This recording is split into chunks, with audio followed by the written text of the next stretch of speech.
দিল্লির জন্য প্লে অফের রাস্তা আস্তে আস্তে কঠিন হয়ে যাচ্ছে। দিল্লি এখন পর্যন্ত 10টা ম্যাচ খেললো, 10টার মধ্যে তারা 6টা ম্যাচ জিতেছে এবং 4টা ম্যাচ তারা হেরে গিয়েছে। এবং তোমাদেরকে বলে দিচ্ছি 6টা ম্যাচের মধ্যে প্রথম শুরুর 4টা ম্যাচই দিল্লি জিতে গিয়েছিল এবং বাকি যে 6টা ম্যাচ তারা খেললো 6টার মধ্যে 4টা ম্যাচ হেরেছে এবং 2টো ম্যাচই মাত্র জিততে পেরেছে। এবং লাস্ট 4 ম্যাচে তো একটা ম্যাচ জিতেছে, 3টে ম্যাচই দিল্লি হেরে গিয়েছে। তো দিল্লির জন্য অনেক কঠিন হতে চলেছে প্লে অফের রাস্তাটা। দিল্লির আর 4টা ম্যাচ বাকি আছে এই আইপিএলে এবং 4টা ম্যাচের মধ্যে মিনিমাম 2টো ম্যাচ জিততে হবে কোয়ালিফাই করার জন্য। এবং 2টো ম্যাচ যদি দিল্লি জিততে পারে তাহলে কোয়ালিফাই করার চান্স তাদের কাছে থাকবে। কিন্তু দিল্লির 4টা ম্যাচ বাকি আছে এবং সেই 4টা ম্যাচের মধ্যে 4টাই কঠিন ম্যাচ আছে ভাই। দিল্লি 5 তারিখ খেলবে হায়দ্রাবাদের সাথে এবং 8 তারিখ খেলবে পাঞ্জাবের সাথে এবং 11 তারিখ খেলবে জিটির সাথে মানে গুজরাট টাইটান্সের সাথে এবং 15 তারিখ খেলবে মুম্বাইয়ের সাথে। মানে বুঝতে পারছো 3টে হার্ডি টিমের সাথে খেলা আছে এবং হায়দ্রাবাদকেও কম মনে করা যাবে না, কেননা হায়দ্রাবাদ কখন খেপে যায় কেউ বলতে পারবে না। তো আমি মনে করি কি এই 4টা দলই অসাধারণ আছে এবং দিল্লির সামনে রাস্তা কিন্তু খুব কঠিন। দিল্লির 4টা ম্যাচ বাকি আছে এবং 4টার মধ্যে তাদেরকে 2টো ম্যাচ জিততেই হবে যে করে হোক।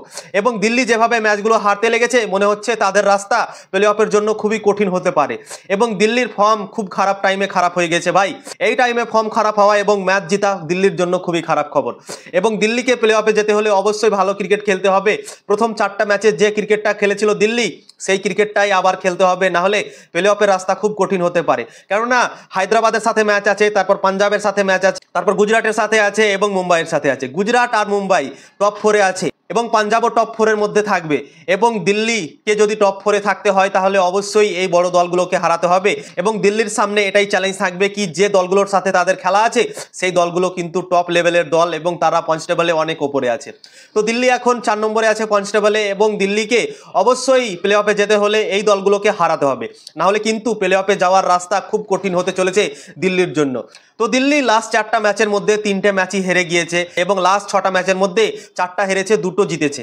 তো দিল্লি খুব খারাপ টাইমে তাদের খারাপ ফর্ম চলে এসছে এবং দিল্লিকে এই খারাপ জায়গা থেকে বেরোতে হলে অবশ্যই যে বড় দলগুলোর সাথে খেলা আছে সেই বড় দলগুলোকে হারাতে হবে, তারপরেই তাদের প্লে অফের রাস্তাটা সহজ হবে। কিন্তু আমার যে ওপিনিয়ন, আমার যেটা মনে হচ্ছে দিল্লি ভালোভাবে ক্রিকেট খেলতে পারছে না এবং যে দলগুলোর সাথে খেলা আছে দিল্লির রাস্তা কিন্তু এখান থেকে সহজ হবে না, অনেক কঠিন হবে। তো দিল্লিকে প্লে অফে যেতে হলে ভালো ক্রিকেট খেলতে হবে, আউটস্ট্যান্ডিং ক্রিকেট খেলতে হবে এবং তারপরেই দিল্লি প্লে অফে যেতে পারবে। না হলে কিন্তু দিল্লি এখান থেকে প্লে অফে নাও যেতে পারে, এরকমও হতে পারে দিল্লি যেভাবে ক্রিকেট খেলতে লেগেছে।